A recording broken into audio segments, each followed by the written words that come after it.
Halo guys, balik lagi di sini di channel Kemen Gear bareng gue. Hari ini kita mau mereview salah satu SUV dari Honda, yaitu SUV CR-V Turbo. Simak terus videonya.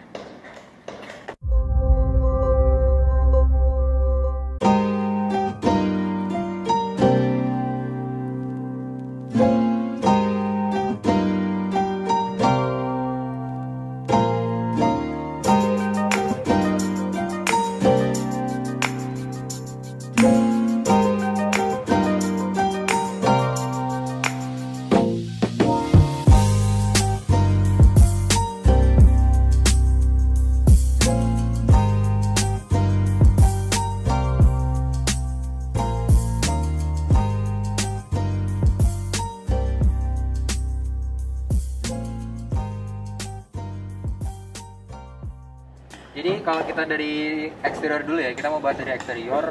Jadi dari depannya ini dia, gue lupa apa nama desainnya. Jadi bentuknya grillnya seperti ini. Ini sebenarnya udah gue upgrade, jadi gue modif dikit. Ininya tadinya chrome, terus udah dihitemin.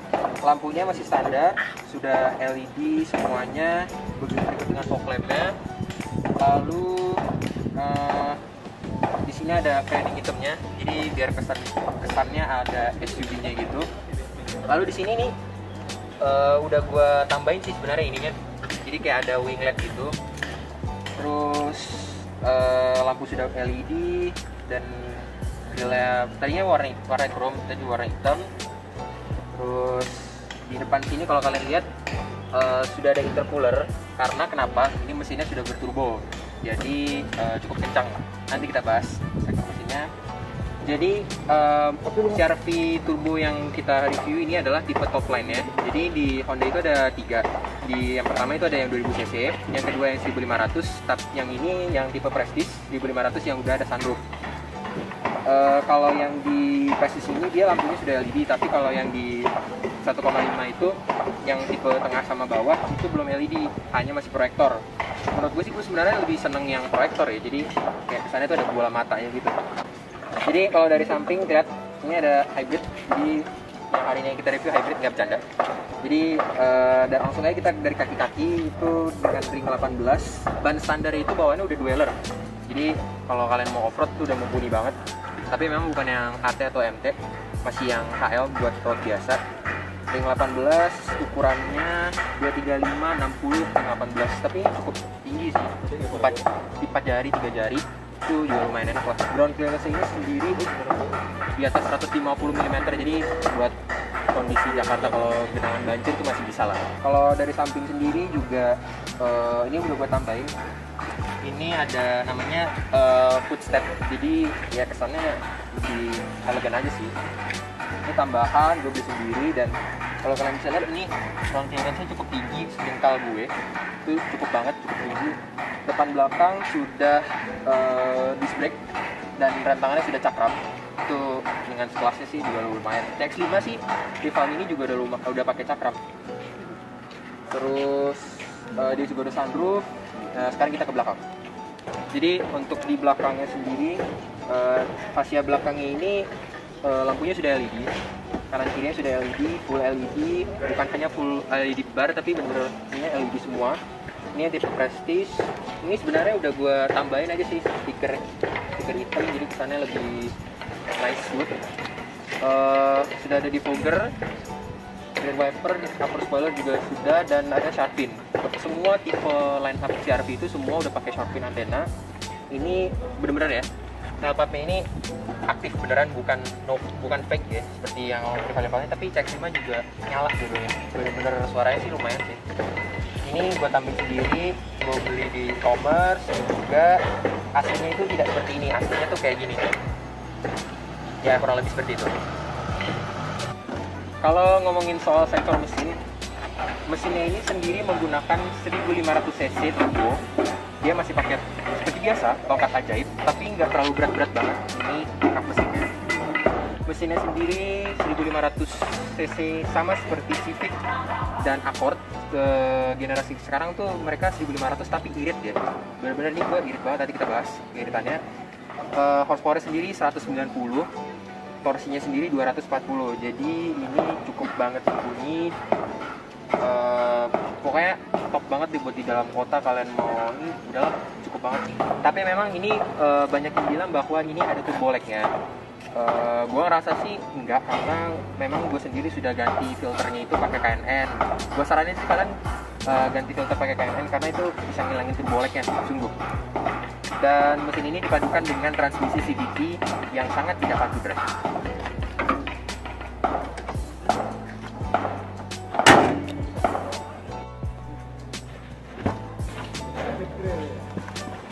Oke, masuk ke interiornya, gue cukup memuaskan. Jadi CR-V ini ditawarkan dengan desainnya cukup baik banget. Mulai dari sini, dari setirnya itu setirnya sudah dibalut dengan kulit, bukan kulit sintetis tapi kulit asli. Ini setirnya ini sama persis dengan Honda Civic Turbo dan Civic Hatchback. Ini udah gue tambahin extended pedal shift. Lalu ini aksen-aksen merah bisa kalian lihat. Gue suka dengan racing, jadi gue tambahin di e-commerce, gue beli sendiri. Lalu di sini dengan head unit yang gue bisa bilang bapuk ya. Kenapa bapuk? Karena dia tapi cukup mumpuni, bisa Bluetooth, navigasi, radio dan segala macam. Cuma memang kualitas suaranya udah mendekati 100% tapi belum baik banget. Di sini kompartemennya sangat baik banget, bisa dilepas. Kalau kalian mau yang lebih besar, di sini ada 2 buah cup holder, di situ juga ada bisa cup holder lagi. Ya beginilah desain dalamnya. Glove boxnya sendiri, tapi udah soft opening sih, emang enak banget sih. Joknya sendiri udah kulit, dan yang kiri udah sudah elektrik. Jadi baik penumpang maupun driver sudah dapat elektrik. Tapi dia hanya maju mundur dan reclining aja yang si penumpangnya. Kalau yang driver dapat komplit. Di atas kalian bisa lihat ini sudah sunroof. Gue buka karena biar pencerahan buat syuting. Tapi sayangnya dengan harga setengah miliar ya, dia nggak ada auto dimming, dan instrumennya ini sepertinya harusnya Honda bisa memasukkan yang digital. Jadi baik dari speedonya, kecepatannya maupun RPM itu digital. Tapi yang ini masih campuran antara digital dan analog. Tapi itu kesan sportinya jadi ada. Jadi kalau kita ngomongin soal fitur, memang fiturnya ini nggak ditawarkan seperti CX-5 rivalnya. CX-5 rivalnya itu udah dapet lane departure warning, lane keeping assist, semua itu dapet. Sementara CR-V ini hanya dibekali brake hold, eco, sama paling VSC. Cuma ini sudah bisa power backdoor, jadi bagasinya sudah bisa kebuka. Lalu transmisinya seperti gue bilang CVT, sangat tidak pantu drive, tapi memang halusnya sangat bagus. Kalau misalnya ngomongin driving pleasure-nya, tinggi gue 185 cm itu cukup ada space. Ini karena pakai topi. Cukup ada space banget, dan di belakang itu sayangnya lagi berantakan, tapi masih ada sekitar 3-4 gitu. Jadi pokoknya ini cukup lega dibanding dengan generasi sebelumnya, itu tambah lega. Dan CR-V Turbo Prestige ini dia mendapatkan 7 7-seater yang tidak dipunyai oleh CX-5. CX-5 hanya 5 seater, ini ada 7. Tapi yang di 1500 biasa sama yang 2000 cc itu hanya 5 seater. Jadi tapi gue saranin yang 7 penumpang anak kecil aja deh yang dudukin, kalau nggak nyiksa lu. Ya, jadi di sini gue mau membicarakan tentang dari segi power ya. Kalau kita ngomongin soal CR-V Turbo 2017 ini mempunyai kapasitas seperti tadi gue bilang 1500-190 horsepower. Itu cukup banget. Kenapa gue bilang cukup banget? Kenapa? Power bandnya itu lumayan. Jadi dia punya boostnya itu sekitar 1,2 bar gitu. Jadi untuk di perkotaan lu enak banget deh dengan mesin 1500 ini. Dan ini gue cukup impress ya. Konsumsi bahan bakar di rute tol itu bisa menyentuh sekitar 1:17, 1:16 itu waktu standar. Tapi ketika gue upgrade, gue upgrade dari segi knalpot, air filter, busi itu segala macam, itu bisa menyentuh di rute tol itu 118, 117. Mungkin kalau misalnya dari sini Jakarta ke Bandung mungkin 120 bisa. Oh ya, disclaimer dulu sebelumnya, gue minta maaf kalau misalnya di sini goyang-goyang ya, gue minta maaf banget soalnya di sini lagi hujan, terus juga apa namanya, jalanannya nggak bergelombang ya, tau lah Jakarta gitu. Kalau konsumsi bahan bakar di rute dalam kota itu dari tol sekarang di dalam kota itu mungkin bisa 112.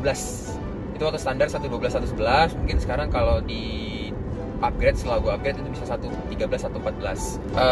Kalau mungkin mix ya antara tol sama dalam kota gitu 114 biasanya gue dapetin. Terus dari driving pleasure-nya juga, dari driving ini tinggi gue 185 cm. Gue udah setting pakai paling rendah ini juga lumayan karena dia kan basisnya itu sendiri adalah basisnya si CR-V ini adalah Civic Sedan ya, Civic Sedan. Jadi driving pleasure-nya itu nggak jauh beda, jadi nyetirnya itu ala sedan tapi dapat tinggi gitu, dapat sebuah SUV monokok. Tapi kalau misalnya untuk di manuver gitu ya, di manuver begini enak banget sih. Apalagi kan gue udah tambah strut bar, udah tambah lower bar gitu segala macam, itu top banget Pol. Sebenarnya sih kalau misalnya ngomongin kenyamanan ya, di belakang itu enak banget sumpah. Kenapa gue bilang enak? Karena ini memang nyatanya ini buat di perkotaan gitu, ini buat SUV perkotaan, tapi kalau misalnya dibawa ngebut juga itu why not gitu loh, jadi cukup mumpuni. Untuk di steering sendiri juga enak, dia punya panoramic sunroof juga seperti tadi gue bilang. Terus apa lagi ya, dia punya cruise control ini enak banget, dia punya VSC jadi dia enak banget. Pokoknya semua fiturnya ini dengan 500 juta harga begini enak banget Pol. Kita ngomongin apa lagi ya, dari segi kenyamanan enak lumayan, tapi ya begitu, tipikal Honda seperti itu ya. Lihat tuh truk lewat ya kan, tuh suara-suaranya tuh kedengeran semua gitu loh. Jadi gue saranin bagi kalian kalau misalnya benar-benar kalian mempedulikan sebuah kenyamanan ya, mau beli mobil CR-V ini, gue saranin untuk tambah peredam juga nggak mahal-mahal banget sih bagi gue. Apa kalau gue lihat itu juga lumayan lah peredamnya, harganya juga berkualitas lah. Ada di mana ya, pokoknya kalian bisa cari lah di Instagram, semua banyak. Terus kita ngomongin apa lagi ya, terus kalau misalnya ngomongin apa lagi ya, torsi cukup lumayan banget untuk dalam kota. Audio, nah ini nih satu nih, audio. Jadi audionya itu gue rasa ini agak kurang ya. Sebenarnya sih udah mantep ya, udah mantep banget, udah cukup lah, well play banget audionya. Tapi ya begitulah, tipikal Honda, dia bikin audionya itu setengah-setengah itu. Kayaknya butuh island upgrade sedikit lah, kayak misalnya nambahin prosesor atau mau sekalian ganti speakernya, bisa lah. Head unitnya sih yang gue bilang sih pengen harus ganti banget ya, nanti lah next kalian tunggu di vlog ya, ganti head unit. Terus apalagi, oh masalah ini gue mau disclaimer sekali lagi bahwa kalian pasti nanya banget, oil life bang, oil life tuh apa sih sebenarnya bang? Jadi oil life itu, jadi kalau misalnya kalian di speedometer ini ada oil life kan, nah kalian tuh nggak perlu worry, cukup kalian ganti oli di tiap 5.000 km sekali. Tiap 5.000 km sekali kalian ganti. Dan kalau gue itu, gue bener-bener tenggat banget dapat dari jurnal, dapat dari member-member CR-V. Kan gue ikut CR-V Club ya. Itu tuh pakai 5W. Dia bilang pakai 5W. Gue nggak apa-apa sebut merek ya. Dia bilang pakai Ineos. Tapi gue pakai Motul. Dulu gue pakai coba ganti oli, dan baru nemu oli Motul ini enak, pol banget. Jadi dia performa dapet, fuel economy dapet, terus ya enak lah, reliable gitulah. Dan gue pakai oli filter dari KNN. Kenapa? Karena biar jos aja lah. Dia nyaringnya tuh lebih banyak banget. Gue kemarin baru sayangnya gue nggak storyin, sayangnya gue nggak videoin. Itu gue kemarin nyuci oli filter si CR-V ini yang bekas 5.000 itu, ya Allah, itu kotornya tuh sumpah, kotornya sekotor itu banget kalau kalian bisa lihat itu. Jadi gue saranin oil life itu, jadi kalian gak perlu worry tiap 2.000, gak usah ngikutin oil life ini, gak usah ngikutin tiap 5.000 sekali aja. Kalau oil life ini bilang 7.000, gak usah ganti tiap 5.000, jadi kalian ngitung sendiri aja 5.000. Terus gue udah nanti deh kita bahas biaya servis segala macam. Untuk disclaimer aja, Oil Life itu tiap 5.000 sekali ganti, terserah kalian mau pakai all in 0W atau 5W ya. Tapi kalau gue saranin pakai 5W. Kenapa? Karena itu lebih enak aja sih. Karena juga di Jakarta itu kan gampang panas ya. Jadi Jakarta itu kan sebenarnya diperuntukkan untuk panas ya. Jadi all in 0W itu cepat menguap gitu loh. Jadi kalau misalnya pakai 5W itu masih tergolong enak. Sorry ya kalau tadi goyang-goyang. Terus apalagi kita mau bahas power sudah, kenyamanan sudah, audio sudah, kedepan kabin gua rasa kurang, masih ada di atasnya itu CX-5. Memang gua akuin dibandingkan dengan CX-5 itu CX-5 menghadirkan segi kenyamanan yang well play banget. Jadi dia punya suspensi yang agak keras, itu mengakibatkan kestabilan, walaupun dia menawarkan dengan transmisi yang matic biasa. Sementara CR-V ini dia dengan CVT ya, memang CVT-nya kurang fun to drive. Gue ngerasa kurang fun to drive dan ada turbo lag-nya. Itu pun kalau gue udah ganti knalpot dan segala macam, masih ada turbo lag-nya, masih dapat. Jadi ya memang tolong Honda kedepannya next bisa lah pakai mungkin berniat pakai dual clutch, kita tidak tahu. Ya paling inilah dari segi kenyamanan, dari segi kualitas, bagaimana menurut Anda? Apakah tertarik untuk membeli CR-V? Jadi kita nyampe pada kesimpulan. Di sini gue ada track record. Sebelumnya kita mau ngomongin biaya servis dulu ya. Kalau biaya servis di sini sendiri, kemarin gue servis 10.000 itu menghabiskan kira-kira 2 jutaan. Apa aja sih yang diganti? Oli udah pasti, dan gue minta ke SA-nya adalah di tune up, karena gue pengen aja mobil ini bersih. Setiap 10.000 tune up, scoring segala macem seperti layaknya. Dan ini tidak seperti rivalnya CX-5. Mazda kan tergolong yang harus merogoh kocek ya, tapi ini cukup lah. Ini walaupun tergolong mesin baru di segmennya 1.500, tapi cukup baik banget. Dan gue tiap 5.000 sekali itu selalu servis oli. Kenapa? Karena memang di sini ada Oil Life. Jadi buat kalian tadi udah jelasin pendengaran gue, Oil Life itu jadi nggak perlu worry aja tiap 5.000 harus ganti.